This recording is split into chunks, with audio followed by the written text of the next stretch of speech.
तो इसराइल के साथ अरब मुल्कों का ताल्लुकात कायम होने से मशरिक़ वस्ता में अमन कैसे आएगा, इस बारे में हम बात करेंगे अमरीकी महकमा खारजा के हिंदी उर्दू तर्जुमान ज़ैद तारर से, जो लंदन से इस वक्त हमारे साथ बज़रिया स्काइप हैं।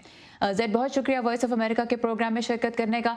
सबसे पहले तो मैं ये जानना चाहूँगी, काफ़ी अरसे से वैसे तो मराकश के साथ इस हवाले से बात हो रही थी, कुछ हलकों का ये कहना है कि अमेरिका ने मगरबी सहारा पे मराकश की हाकमियत को तस्लीम करके एक नए तनाज़े को हवा दे दी है।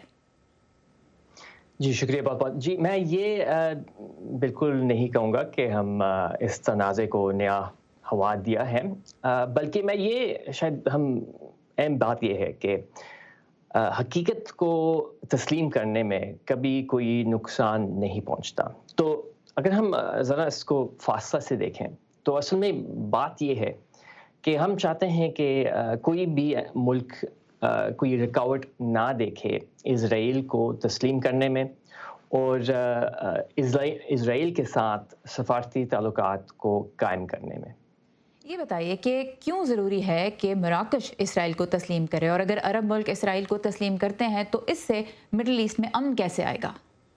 जी बिल्कुल, बल्कि मैं ये कहूँगा कि सिर्फ इसमें क्या फ़ायदा है मोरक्को का, बल्कि मैं ये कहूँगा कि पूरे इलाके के साथ क्या फ़ायदा है। और अहम बात ये है कि ये सिर्फ इज़राइल का फ़ायदा नहीं है, बल्कि सिर्फ मोरक्को का नहीं है, बल्कि पूरे इलाके का फ़ायदा है। क्यों? ज़रा हम एक थोड़ा कंक्रीट एग्ज़ाम्पल्स पे आते हैं। बराह रास्त परवाज़ों का हमने सुना है कि सिर्फ अबू धाबी नहीं बल्कि अब मोरक्को से भी बराह रास्त परवाज़ों का प्लान बनाया गया है। और इससे ना सिर्फ पीपल टू पीपल राब्ते जो हैं वो बढ़ेंगे, बल्कि समाजी राब्ते भी बढ़ेंगे। और इसका फ़ायदा सिर्फ समाजी तौर पर नहीं है बल्कि इकॉनमी को भी है। सिर्फ इज़राइल की इकॉनमी को नहीं बल्कि मोरक्को का इकॉनमी में भी फ़ायदा है। तो अगर हम इसको ज़रा इलाके में देखें तो जब दो बड़ी इकॉनमीज़ के दरमियान एक ऐसा एक नॉर्मलाइजेशन आती है, यानी मामूल पर आता है एक राब्ता, तो सिर्फ दो तरफ़ा फ़ायदा नहीं है बल्कि पूरे इलाके का फ़ायदा है। इकोनॉमिक फ़ायदे की तो आपने बात की, पैलेस्टीनियंस की बात करते हैं। वो एक अरसे से ये कह रहे हैं कि अमेरिका अब गैर जानिबदार पार्टी नहीं रहा, क्योंकि अमेरिका ने यरूशलेम को इसराइल का दारुल-हुकूमत तस्लीम किया, अपनी एम्बेसी वहाँ मूव कर दी। और हाल ही में हमने देखा कि वज़ीर ख़ारजा माइक पॉम्पेओ ने इजरायली जूइश सेटलमेंट्स का दौरा भी किया वेस्ट बैंक में। और ये वो इस तरह की हैं इसराइली आबादकारियाँ जिनको कि अक़वाम मुत्तहिदा और दीगर जो आलमी बरादरी है वो गैर कानूनी करार देती है। तो अमेरिका की तो जो कई दहाइयों से पॉलिसीज़ थी वो ट्रंप इंतज़ामिया ने चेंज की, जिसके बाद फ़लस्तीनी अब कहते हैं कि अमेरिका एक गैर जानिबदार पार्टी नहीं है। तो इकोनॉमिक फ़ायदे की जब आप बात करते हैं, जो रूट कॉज है मामले का, उसको हल करने के लिए पैलेस्टीनियंस के साथ किसी भी किस्म की कॉन्फिडेंस बिल्डिंग के लिए फिर क्या किया जा रहा है? जी मैं आपने पहली बात तो यही है, ठीक कहा है कि ट्रंप एडमिनिस्ट्रेशन ने एक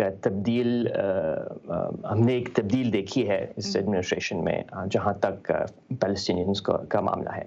लेकिन अगर हम इसको ज़रा फासला से देखें तो हम ये देख रहे हैं कि दहाइयों से हम कोई भी तरक्की नहीं देख रहे जहाँ तक पैलेस्टीनियंस का मामला है, या मशरिक़ वस्ता में अगर हम देख रहे हैं तो हम ये वाज़ेह करना चाहते हैं कि सिर्फ अगर हम वही पॉलिसियाँ जो दहाइयों से हमने देखा है जिसका कोई हमें बड़ी फ़ायदा नहीं दिखा रही, वो अगर हम मुस्तक़बिल में भी वही पॉलिसीज़ रखेंगे तो हमारा नहीं ख्याल कि हम कोई भी लेकिन क्या तरक्की अमन के देख बगैर, सकेंगे। क्या पीस के बगैर इकोनॉमिक प्रॉस्पेरिटी हो सकती है?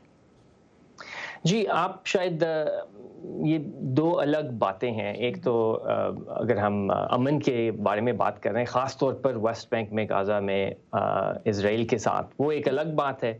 और मशरिक़ वस्ता में इकॉनमी वो एक अलग बात है। मेरा नहीं ख्याल कि हम उन दोनों चीज़ों को एक ही साँस में बोल सकते हैं। एक साथ देखा जाएगा। बल्कि जी, जी। लेकिन बिल्कुल ये आपने ठीक कहा है कि अमन जो है पूरे इलाके में कभी भी कायम नहीं होगा जब तक हम पैलेस्टीनियंस का मामला का हल नहीं ढूँढेंगे। इसीलिए हम ऑलराइट। उनसे कह रहे हैं कि آپ براہ راست بات چیت کریں اسرائیل کے ساتھ ایک بین الاقوامی معیار پر، لیکن فی الحال تو اب دیکھنا یہ ہوگا کہ آنے والی جو انتظامیہ ہے، جو بائیڈن ایڈمنسٹریشن، وہ اس معاملے پہ کیا پالیسیز اختیار کرتی ہے، اس کو کیسے آگے بڑھاتی ہے۔ لندن سے ہمارے ساتھ تھے امریکی محکمہ خارجہ کے ہندی اردو ترجمان زید تارڑ، آپ کے وقت کا بہت شکریہ۔